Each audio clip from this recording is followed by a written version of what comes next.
मेरी पुली बना ली, 1 हफ्ता 10 दिन में भुगत का मेरा भूखा और प्यासा। अब मुझे वो सीन दिखाई देता है, मैं उठकर बैठ जाता हूँ, अपनी भक्ति करता हूँ।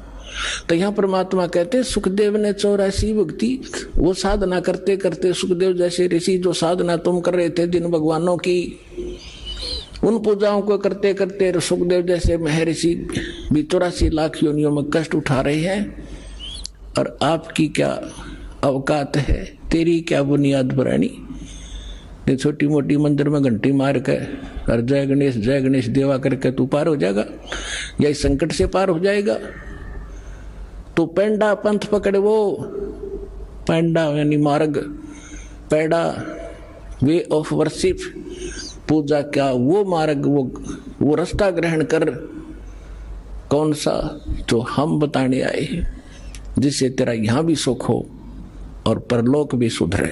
तो पुण्यात्माओं प्रसंग चला था कि हम परमात्मा से डर कर रहें और उस परमात्मा पर विश्वास करें। और उसने हमें ये सिखाना चाहते हैं कि तुम भगवान पर विश्वासी बनो। अभी आपने परमात्मा के भोग के समय परमात्मा की वाणी सुनी थी, मोकू का ढूंढे रे बंदे मैं तो तेरे पास में। सब कुछ नकारा करके क्या बताया है, कहे कबीर सुनो भी साधो मैं तो हूँ विश्वास में। यदि आपको ये विश्वास हो गया Kabir is God, Kabir is supreme God, तो राहत भगवान देगा। और जो आपके मन में शंका संशय रहेगी तो मालिक सहारा दे नहीं पाओगा, आप केवल वर्क डन ही प्राप्त करोगे। तो उसके लिए दास का प्रयत्न रहता है कि आपके हृदय में सब शंका हटा के और परमात्मा को परमात्मा जचा दूं, और तभी आप आगे बढ़ोगे। जब आपको विश्वास होगा कबीर इज गॉड, इसलिए रह कर ये सत्संग सुनाए जाते हैं, प्रमाण दिखाए जाते हैं, ताकि आपकी शंका कति मूल से नष्ट हो जाए और फिर कबीर साहब रह जाएगा। आज तो हम उसको कवि समझ कर रिजेक्ट करे बैठे थे, लाल को कौड़ी समझ रहे थे और कौड़ियों की गठड़ी बांध रखी थी। 36 प्रकार के देवता पूजा करते उनको लाल समझ गए, हम डले ढो रहे थे। परमात्मा कहते हैं चारों युग में मेरे संत पुकारे और कूक कहा हम हेल रे, हीरे माणक मोती बरसे ये जग सुगता ढेल रे। हम चारों युगों में ये ज्ञान बताया कर चले गए, हमारा किसी ने नहीं सुना। ये पर भी लेन जात है दुनिया, हमारा ज्ञान किन्हें ना सुनिया। ये केदारनाथ पर जाकर मर गए हजारों की संख्या में, और हमारा ज्ञान किन्हें नहीं सुनिया। कितना आसान तरीका, कैसी यहाँ परमात्मा ने अपने बच्चों के लिए सुविधा दे रखी है। ये आपका पिता है, ये आपके पिता का घर है, अपने पिता के घर पर ये सुख प्राप्त हो सकते, इस पृथ्वी पर आपको मिलेंगे नहीं।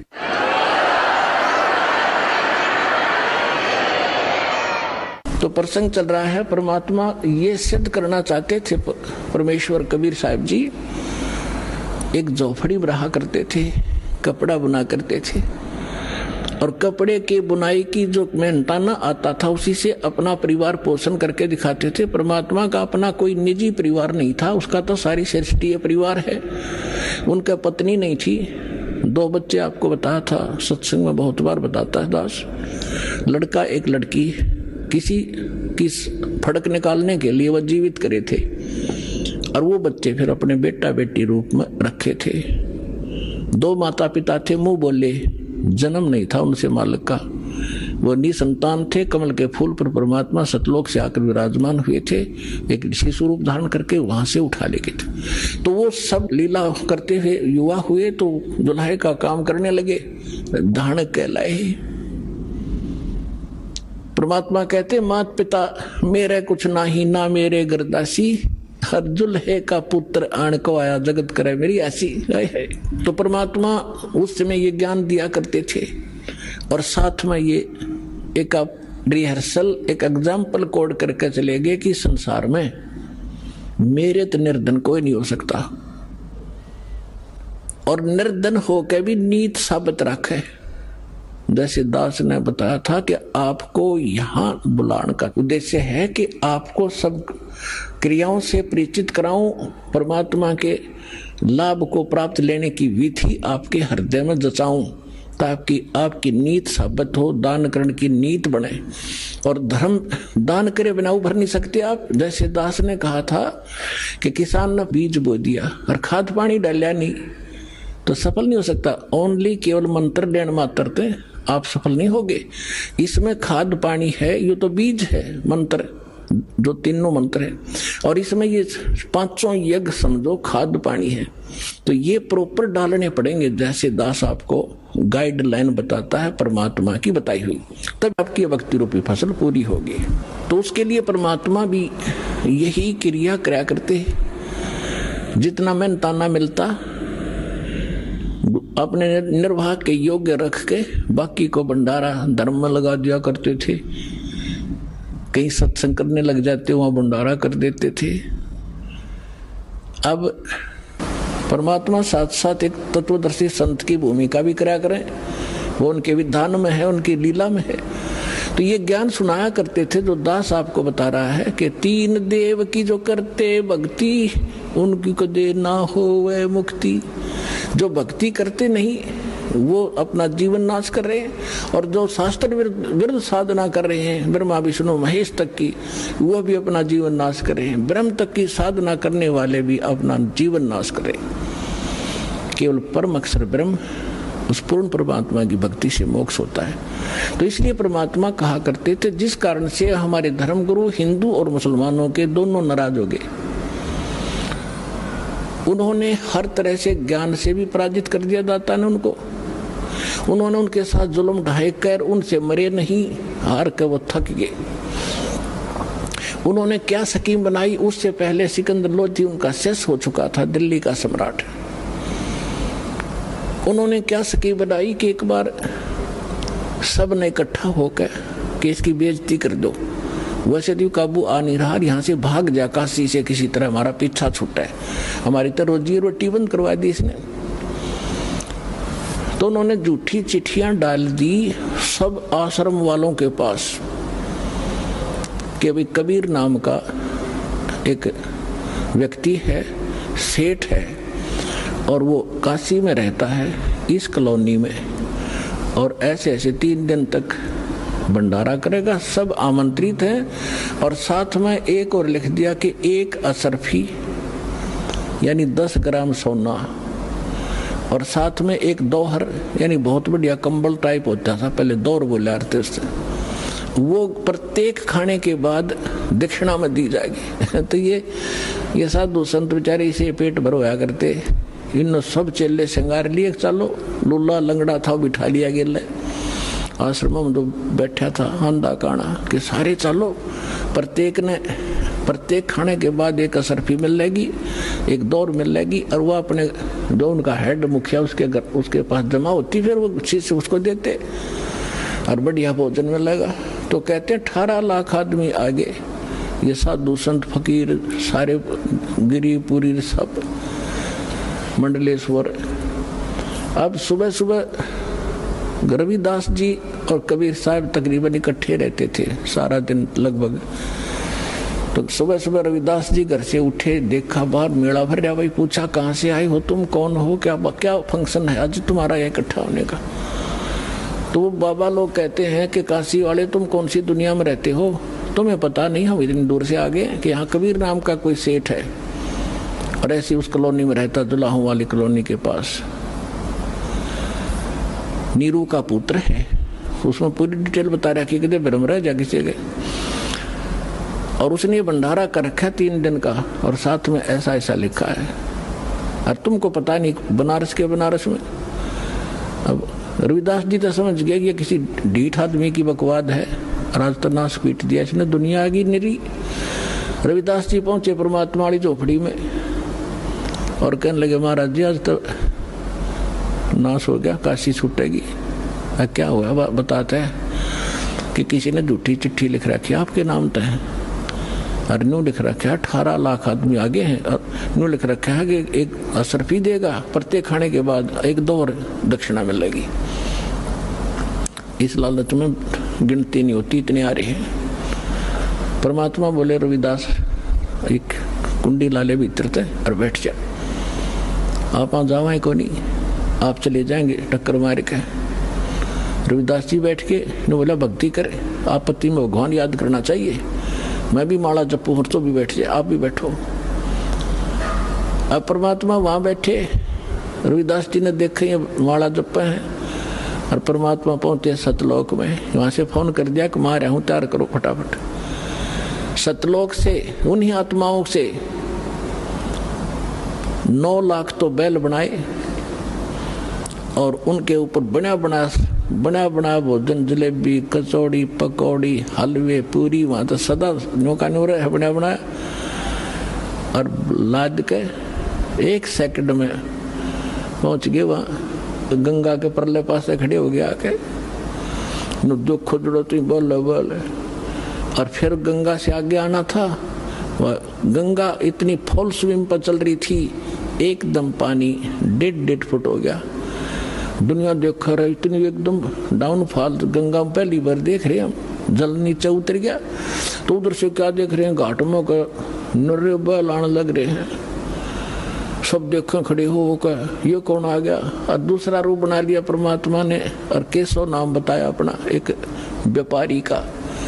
पहले बंजारे होते थे, बंजारे बिजनेस किया करते थे बैलों के ऊपर, जैसे गधों पर बोरे होते ऐसे बैलों पर लादा करते थे। यही ट्रांसपोर्टेशन का साधन था। आजकल तो ट्रकों से होती है, फिर बैलगाड़ियों से शुरू होगी थी, लेकिन पहले बैलों के ऊपर, जंगलों में रास्ते थे नहीं, जंगलों में से निकाल ले जाते, आगे पीछे बैल लगा के जैसे ऊंट बांध लिया करें। तो उस समय ऐसे बंजारे लोग बिजनेस किया करते थे। किसी मंडी से गुड़ ले आते, उसको वहां बेचते जहां गुड़ नहीं होता था, तो उनको बंजारा बोलते थे। तो केशव नाम बताया और आके तान दिए तंबू सारे। उनमें कहते गरीबदास जी ने लिखा है कि वहां लड्डू और जलेबियों की नौके पूरा ढेर का ढेर पड़ा, पाड़ की पाड़ का ऊंचे ढेर न बहुत ऊंचा। अब 18 लाख आदमी का भोजन और कोई पतीला मुताबिक को नहीं। तंबू बिछा कर बढ़िया कपड़े नीचे और सुंदर तंबू टेंट सुंदर ऐसे चमकीले, धूल भी ना लग गया उनके, कर दिया भंडारा शुरू। उधर से सिकंदर लोधी के पास भी चिट्ठी भेज दी, अगी उसने भगवान मान्य था, आ जाएगा देख लेगा, यू भाग्य पाओगा यहाँ से। सिकंदर लोधी शेख तकी के साथ वहां आ गया। वहां देखा तो जय जयकार हो रही, भंडारा शुरू हो गया।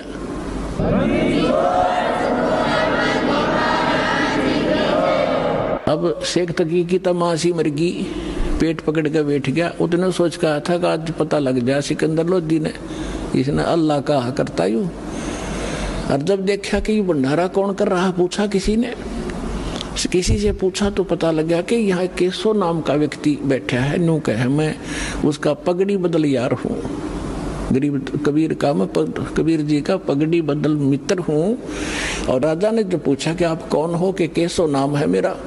कबीर साहब आपका क्या लगते हैं, कि मेरा मित्र है वो, पगड़ी बदल यार हूँ मैं उसका। मेरे पास भी एक चिट्ठी गई थी उनकी कि कुछ छोटा सा भंडारा करना है, कुछ सामान लेते आइएगा मित्र। अब वो शेख तकी ने कह रहा इसने छोटा भंडारा कहे, ये तो बेगन है वह फिरते। वहीं बैठ गया।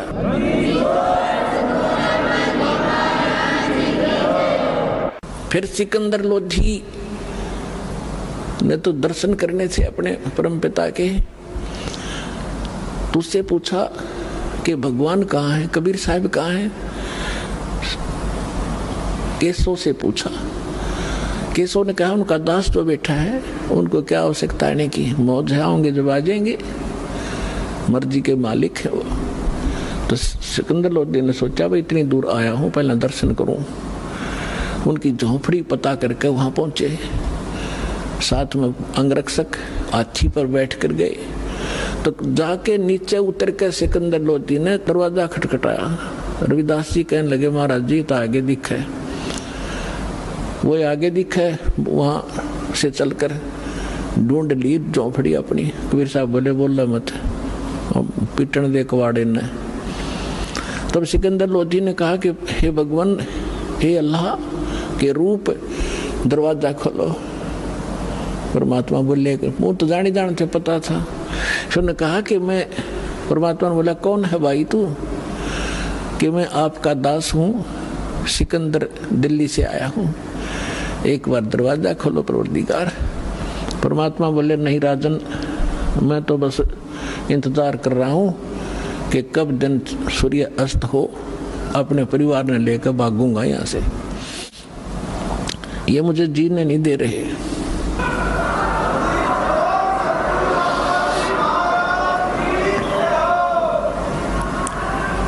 अब सिकंदर लोधी ने कहा कि हे परमात्मा, यदि मैं आपसे परिचित ना होता तो आप मुझे भी आज बहका देते। मैं अब आपकी बहकाई में नहीं आ सकता, मैं आपको पहचान चुका हूँ, आप अल्लाह अकबर है। दास को दर्शन दे दो, वैसे एक बार दरवाजा खोल दो। तब परमात्मा ने कहा, रविदास जी खोल दे खिड़की। दरवाजा खोल दिया।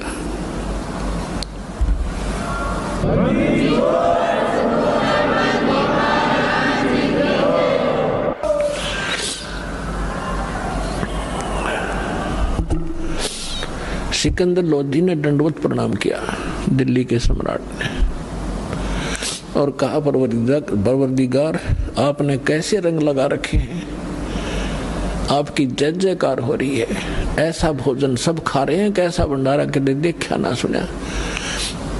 और आपका मित्र जिसके पास आपने पत्र भेजा था वो बैठे वहां पर, केशव नाम है उसका। परमात्मा को वो तो खुद वहां भी बैठे, दो उठौड़ है, एक तू भया एक से दो। तो कहने लगे भगवान, सिकंदर लोधी ने कहा भगवान एक बार दर्शन दो, आपके दर्शनाभिलाषी वहां भक्त श्रद्धालु बैठे हैं, खाना भी खा रहे हैं और ये पूछ रहे हैं वो कबीर कौन है जो इतना गजब का भोजन आहार आज तक देखा ना सुना, और ऐसा समर्थ वो कौन है, एक एक 10-10 ग्राम सोना भी दे रहा है और एक कंबल भी दे रहा है प्रत्येक खाने के बाद। तो नकलिया ने अच्छा खाया होगा खाना एक दिन में, वो लेने के मारे दक्षिणा। तो उसके घर में के भंडार में कोई कमी है? उस दाता की सारी सृष्टि का पालनहार, असंख्य ब्रह्मांडों का पालनहार, तीनों लोकों में प्रवेश करके जो सबका धारण पोषण करता है, ये वो परमात्मा है। तो पुण्यात्मा हम उसके बच्चे हैं और वो भी उसके बच्चे थे जो साधु संत बने फिरे थे, परमात्मा के लिए भटक रहे थे, गलत साधना कर रहे थे, फिर भी बच्चे तो उसी के हैं। मैं रोत हूँ सृष्टि को या सृष्टि रोए मोहे, और गरीबदास इस वियोग को समझ नहीं सकता कोई।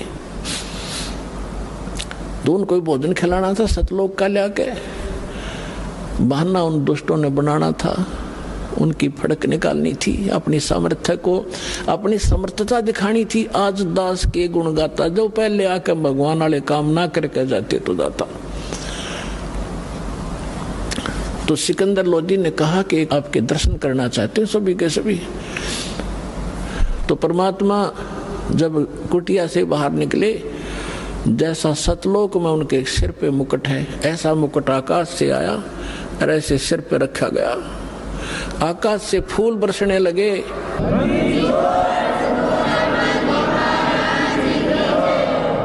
सुंदर मनोहर मुकुट पहन के परमात्मा, और ऊपर से आकाश से फूल बरसने लगे परमात्मा के ऊपर।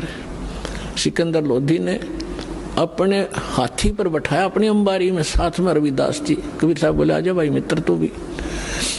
वो और रविदास जी चंवर कर रहे थे पहले। सिकंदर लोधी ने कहा भगत जी आप तो डेली सेवा करते हो, दास को भी दे दो। तो सिकंदर लोधी ने चंवर पकड़ा, जैसे आप देखते हो पाठ के ऊपर बच्चे करते हैं, महापुरुषों पर ऐसा ये चौर किया जाता है। चौर का मतलब है जैसे माखी माछर बैठे उस तरह हिलाया करें, ताकि हाथ कपड़ा मारे तो उसका लाग जाए, मर ना जाए। इतनी नम्रता के कारण उसको चौर को संत के ऊपर डुलाया जाता है। तो सिकंदर लोधी ने चौर ले लिया, हाथी पर बैठ कर चल रहे, चारों गेट खोल दिए उस अलमारी के जो हाथी के ऊपर एक कमरा सा बनाया करते थे। तो सारे देखें जो खाना खा रहे थे, कौन है, कबीर कौन सा है कि वो बैठा जिस पर सिकंदर लोधी चौर करे, दिल्ली का राजा। काशी की बात है ये कि यू है वो कबीर, ये है वो कबीर। सेठ कबीर, वो सेठ दिखा जो सुंदर मन और पैर रहे ऊपर, सेठ तो वो है ही, कंगाल तो सारा संसार है उसके सामने। तो जब वहां जाकर उतर के हाथी परते सारे मेले में घूम कर जय जयकार हो रही, जय हो कबीर की, जय हो कबीर जी की। वाह भाई, सेठ बड़े मोहन भोजन कराए, बड़े ठाठ हुए, ऐसा सब जय जयकार करे, जो रोटी खा हुए गुण गावे। फिर केशव बैठा था जिस टेंट में, वहां से एक सेवादार गया और करबद्ध होकर कहा कि महाराज आपको आपका मित्र याद कर रहा है केशव। तो सिकंदर लोधी, रविदास जी और परमात्मा उतर के हाथी से नीचे चल पड़े। जब उस टेंट में गए, टेंट को केवल सीलिंग छोड़ दी, ऊपर कर दिया उसको ऐसे, और नीचे एकदम सामने देखते देखते एक सुंदर मनोहर पलंग आया। उसके ऊपर इतने सुंदर गद्दे बिछ गए, इतने बढ़िया, उसके ऊपर एक चद्दर बिछ गई जिसके हीरे मोती लाल जड़े हुए थे। उस पर बैठ के भगवान बीच में जच गए। सामने दूसरे रूप में केशव बैठा है और एक रूप में मालिक कबीर रूप में बैठे हैं। राजा और सब प्रजा नीचे बैठकर सत्संग सुन रही है। कहते हैं परमात्मा ने 24 घंटे तक सत्संग सुनाया उन प्यारी आत्माओं को। अब देखो वो भटक रही थी, साधु संत बन रहे थे, और कारण के बनाया, और 3 दिन का सत्संग परमात्मा ने ढूंढा ठाया। लाखों वो भक्त जो डले ढो रहे थे परमात्मा के शिष्य हुए, और वो फिटे मुंह हुए जो बकवाद करें थे। बोलो सतगुरुदेव।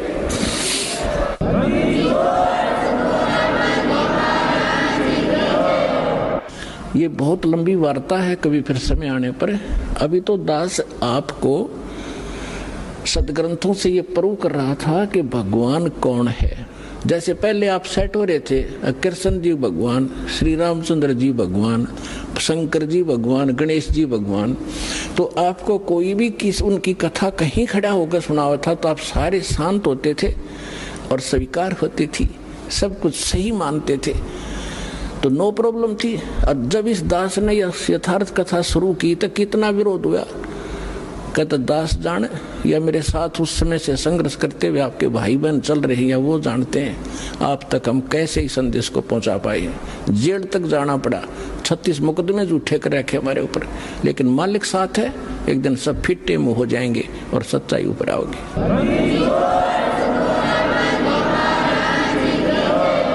तो एक बार आपके हृदय में जब ये पक्की हो जाएगी पूरे विश्व के कबीर इजगोट, फिर ये कथा सुनाया करूंगा और वो अमृत वाणी सुनाया करूंगा जो हृदय में जाकर लगेगी प्रत्येक प्राणी के। अभी इतना समय नहीं मिलता क्योंकि इसमें बहुत प्रकार के पॉइंट भी बताने पड़ते हैं, फाउल पॉइंट भी बताने पड़ते हैं, और पहली कक्षा का बालक भी पहले दिन आता उस वाला भी सत्संग साथ सुनाना पड़ता है। तो जिस करके ये थोड़ा सा समय कम मिलता है। फिर क्या होता है, शेख तकी कहते हैं नीच आत्मा तो नीचा भाषा रखता है। अब कई बार क्या कहते हैं, जो घना निकम्मा आदमी होता है वो किसी की बड़ाई नहीं कर सकता, नीच व्यक्ति बुराई तो कर सकता है। एक तो होता है यज्ञ जोनार, यज्ञ करते हैं जो बड़ी खुशी में, किसी का लड़का हो गया घने वर्षों के बाद, उसके कहते हैं यज्ञ करी उसने जग, और भाई दिल खोल का पैसा लाया उसके दादा ने, इतना घी और जलेबी और लड्डू सारे, उसको कहते हैं खुशी में की हुई जगजोनार। और एक होता महोत्सव, महोत्सव वो होता है जैसे किसी ने बता दिया कि तुम्हारे पिता का मर गया, दादा या पिता, उसका तुम ऐसा करना पड़ेगा, इतने कपड़े और इतने पंडित जमाने पड़ेंगे, तो उसमें वो दुखी से होकर फॉर्मेलिटी से कराया करें। 10 ब्राह्मण जमाने हैं, 10 के अंगोछे से टूटे फूटे से ले आ रहे कति बिल्कुल सस्ते से, उनके उतने जूते और कपड़े वो फॉर्मेलिटी करते हैं, उसको कहा कर महोत्सव, जो कति दिल तोड़ के काम कराया जा। तो यहाँ शेख तकी क्या कहता है कि इसे भंडारे हम 100 कर दें, इसने क्या नाराय कर दिया। तो इतनी जब उसने बात कही, कहते हैं पहले तो बहुत जुल्म किए थे उसने काफी वर्षों तक, वो फाइनल बकवाद थी उसकी। उस दिन वो गूंगा भी हो गया और बहरा भी हो गया। वो सेक तकी। तो यहाँ गरीबदास जी कहते हैं कोई कहे जगजोनार करी और कोई कहे महोथा और बड़े बड़ाई करा करें गाड़ी काटे उठा। तो उस समय परमात्मा ने कहा कि भाई ठीक है केशव, धन्यवाद आपका।